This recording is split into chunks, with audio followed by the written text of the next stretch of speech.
নমস্কার বন্ধুরা, আমি অভি। বাঙালি ভূতের আরও একটি নতুন রোমহর্ষক এপিসোডে আপনাদের স্বাগত। আজকের গল্প অশরীরী। স্যার, এই নিন চাবি। সুব্রত চাবির গোছা এগিয়ে দিল। চাবি নিয়ে রাজশেখর বললেন, তুমি ছাড়া এই বাড়িতে আর কে কে আছে কাজ করা দেখাশোনা করার জন্য? আমি আপাত কেয়ারটেকারের ভূমিকা পালন করছি। চম্পা আর গৌর এই বাড়ি ছেড়ে পুছে গুছিয়ে রাখে। যারা পিকনিকের জন্য আসে চম্পা তাদের রান্নাবান্নাও করে দেয়।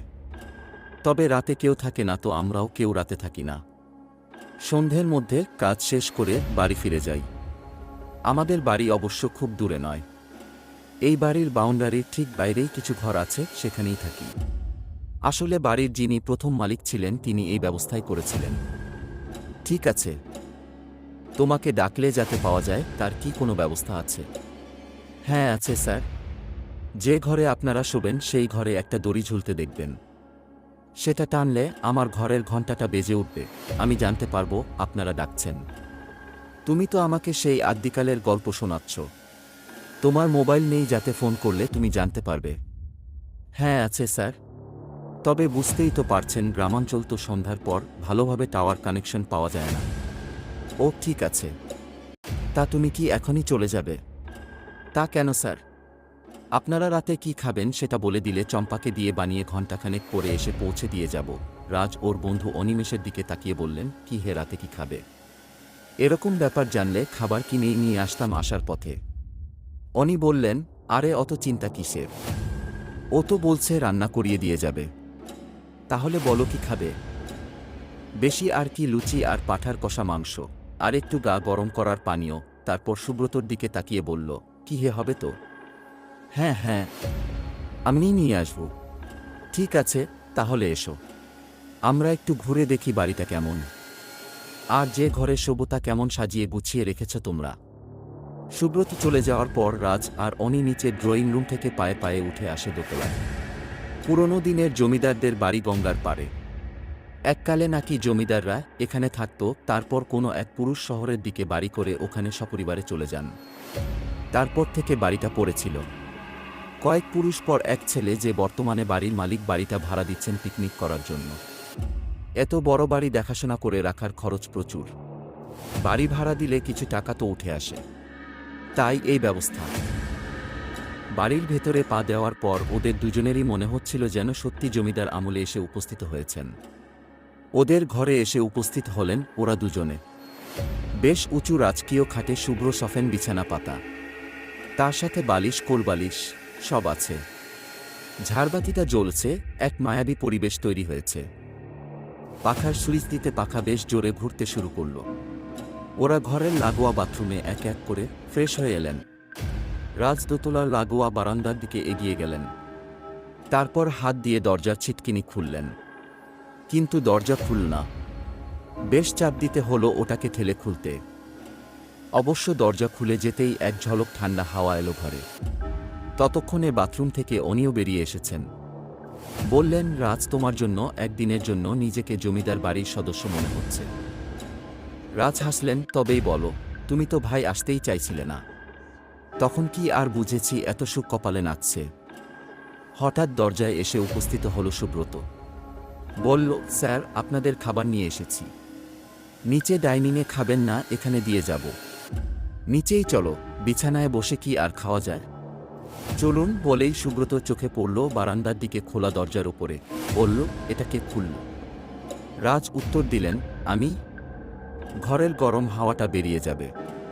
সুব্রত আর কোনো কথা ও বিষয়ে না তুলে বলল, তাহলে আসুন নিচে, আমি খাবার বেড়ে দিচ্ছি। নিচে ডাইনিংয়ে এসে ওদের চক্ষু ছানা বড়া। যা বিশাল এক ডাইনিং টেবিল পাতা, মনে হয় একসাথে জনা 30 লোক বসে খেতে পারবেন। তবে অত লোক এখন না খেলেও টেবিল কিন্তু আগের আমলের মতোই সাজানো। ওরা দুজন এসে মুখোমুখি বসতেই সুব্রত খুব সুন্দর করে সব সাজিয়ে দিল। তারপর বসে বসে খাওয়া তদারকিও করল। খাওয়া শেষ করে উঠতে ও বলল, আপনারা হাত ধুয়ে বসার ঘরে আসুন, আপনাদের পানীয় ঢেলে দিচ্ছি। দুজনে এসে বসতে সুব্রত পরিমাণ মতো সব মিলিয়ে গ্লাস এগিয়ে দিল দুজনের দিকে। রাজ বললেন, অনেক ধন্যবাদ তোমাকে, অনেক করেছ আমাদের জন্য। আর থাকতে হবে না, রাত তো অনেক হলো, এবার তুমি এসো। দরকার পড়লে তোমাকে পাবো তো? হ্যাঁ স্যার, পাবেন। আমি আসি তাহলে। শুভরাত্রি। সুব্রত চলে গেল। ওরা একটু করে পানীয়ের গ্লাসে চুমুক দিচ্ছেন আর গল্প করছেন। হঠাৎ অনি বললেন, বুঝলে রাজ, সব ব্যবস্থা যখন করলে তখন জমিদারের নাচঘরের বাইজির ব্যবস্থাও করতে আরও আনন্দ পেতাম। কোনোদিন তো সামনে থেকে ওসব দেখার সুযোগ ঘটল না। এটা বেড়ে বলেছ, কিন্তু আগে বললে হতো। এখন আর কি হবে? সুব্রতকে বললেই হতো। ও কি এত তাড়াতাড়ি এর ব্যবস্থা করতে পারত? মনে হয় না। আহা, ওই চম্পা নাকে ওই আসতে পারত আমাদের মনোরঞ্জন করতে। এই গল্পের মাঝেই হঠাৎ ঘরের আলো নিভে গেল। রাজ বললেন, যাহ, লোডশেডিং। সুব্রত তো আগে বলেনি যে আলো হঠাৎ হঠাৎ যেতে পারে। না হলে ওকে দিয়ে 2-3টে মৌ আনিয়ে রাখতাম।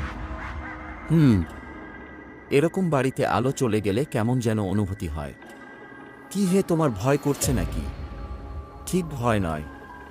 তুমি সেই আগের মতোই ভীতু রয়ে গেছে। জানতাম না। কথার মাঝে কিসের যেন শব্দ হলো ঘরের মধ্যে। অনিমেষ জিজ্ঞেস করল, কিসের শব্দ ওটা? কোথায় শব্দ? তুমি শুনতে পাচ্ছ না? কিন্তু আমি যে পাচ্ছি ঘুঙুরের শব্দ। কোথায়? ওই শোনো। এবার রাজও শুনতে পেলেন। অন্ধকারের মধ্যে দুজনেই এদিক ওদিক তাকিয়ে বুঝতে চেষ্টা করলেন শব্দের উৎস কোথায়। খানিক অন্ধকারের দিকে তাকিয়ে থাকতে থাকতে অন্ধকার যখন চোখে সয়ে এলো, তখন দুজনেই দেখতে পেলেন এক সাদা পোশাক পরা মহিলা সিঁড়ি বেয়ে নিচে আসছে। আর ওর নামার তালে তালে নূপুরের আওয়াজ উঠছে। দুজনেই চমকে উঠলেন। সুব্রত তো বলেছিল এ বাড়িতে কেউ থাকে না, তাহলে এই মহিলা এলো কোথা থেকে? মহিলা এগিয়ে এলো কাছে।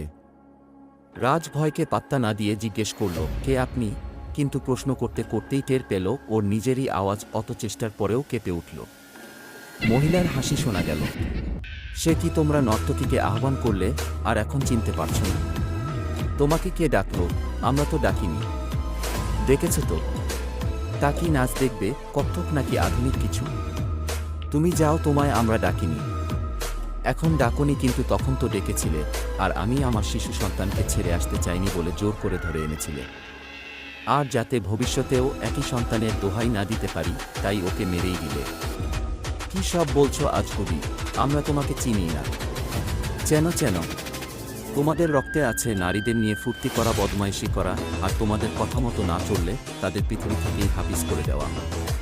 সেই দূষিত রক্ত এখনও শরীরে বয়েই চলেছে। তাই তো এতদিন পরেও এ বাড়িতে সেই নর্তকীর কথা মনে পড়ল। সেবার ক্ষমতার অভাবে প্রতিশোধ নিতে পারিনি। এবার তো ছাড়া যায় না। বলেই দুটো হাত এগিয়ে গেল, দুজনের গলা লক্ষ্য করে। এতটাই আকস্মিক আর এত তাড়াতাড়ি ঘটল সবকিছু যে ওরা পালানোরও সুযোগ পেল না। সুব্রত সুব্রত করে আওয়াজ তুলতে চেষ্টা করেছিলেন রাজ, কিন্তু গলায় স্বর ফুটল না। ওদিকে আঙুলের চাপ বেড়ে চলুর গলার উপর। দুহাতে ধরেও ছাড়ানো গেল না। অনি আর রাজ দুজনের কথাই আটকে গেল। দুজনেই গো গো করতে লাগলো, কিন্তু গলার ওপর চেপে বসা হাত দুটোকে ছাড়াতে পারল না।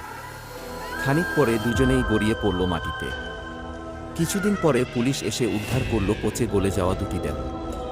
অফিসার শুধু ভাবলেন, এরা এখানে এলেন কিভাবে?